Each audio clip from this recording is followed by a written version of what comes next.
नमस्कार हजुरहरू सबैजनालाई फेरि पनि म तपाईहरुको अगाडि साँच्चै नै आज हाम्रो विवाहित जीवन चाहिँ कसरी सफल हुन्छ भन्ने कुराहरू म तपाईलाई लिएर आइराखेकी छु।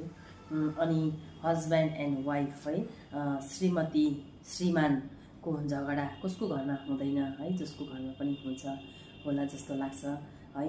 अगुल्टो पनि नठोसिकिन बल्दैन है, त्यस्तै श्रीमती श्रीमानमा पनि एकअर्कामा डिस्कस नभई है, झगडा नभई सानातिना यी कुराहरूबाट चाहिँ हामी धेरै कुराहरू सिक्छौं अनि मायाका कुराहरू बढ्दै जान्छ।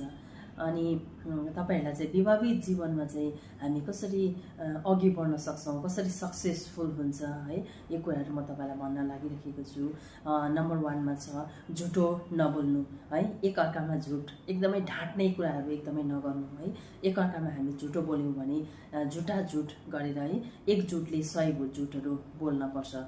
अनि नम्बर 2 मा छ शंका नगर्नु है, एकअर्कामा हामीले शंका गर्यौं भने श्रीमान केटीसँग बोल्दा शंका गर्यौं भने, श्रीमती केटासँग बोल्दा शंका गर्यौं भने यी कुराहरूबाट हामीले शंकाबाट नै धेरै कुराहरू आज उब्जेर जान्छ, झगडाका कुराहरू उब्जेर जान्छ अनि हामीले शंका नगर्ने।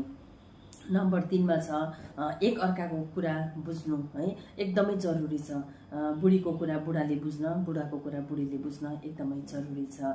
नभए है तपाईको बुढीलाई अरु कसैले बुझ्ने हुन्छ अनि तपाईको बुढालाई पनि कसैले बुझ्ने अरु कोही नै हुन जान्छ। अनि यसै गरेर बुढाबुढीमा चाहिँ हामी सक्सेस हुनको लागि चाहिँ एकअर्कालाई बुझ्न, एकअर्कालाई प्रेमको कुराहरू गर्न एकदमै जरुरी हुन्छ।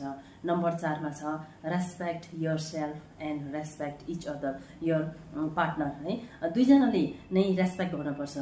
बुढीले पनि बुढाको रेस्पेक्ट गर्नुपर्छ अनि बुढाले पनि। 5 मा छ हरेक कुरा साटासाट गर्नु, हरेक कुरा है, राम्रो कुरा पनि अनि नराम्रो कुरा पनि, सुखको कुरा पनि दुःखको कुरा पनि हरेक कुरा हामीले साटासाट गर्यौं भने मात्रै यो विवाहित जीवन चाहिँ एकदमै अघि बढेर जान्छ। एकअर्कामा माया बढ्छ, एकअर्कामा मतलब बुझ्ने भावहरू, अन्डरस्ट्यान्डिङ, एकअर्कामा म्युचुअल अन्डरस्ट्यान्डिङहरू कुराहरू बुझेर जान्छ। तपाईहरुलाई म यही भन्न चाहन्छु, बुढाबुढीमा चाहिँ एकदमै यी 5 वटा कुराहरू तपाईले अपनाउनुहोस्। आजदेखि नै तपाईको म्यारेज लाइफ सक्सेसफुल बनाउनुहोस्। Thank you.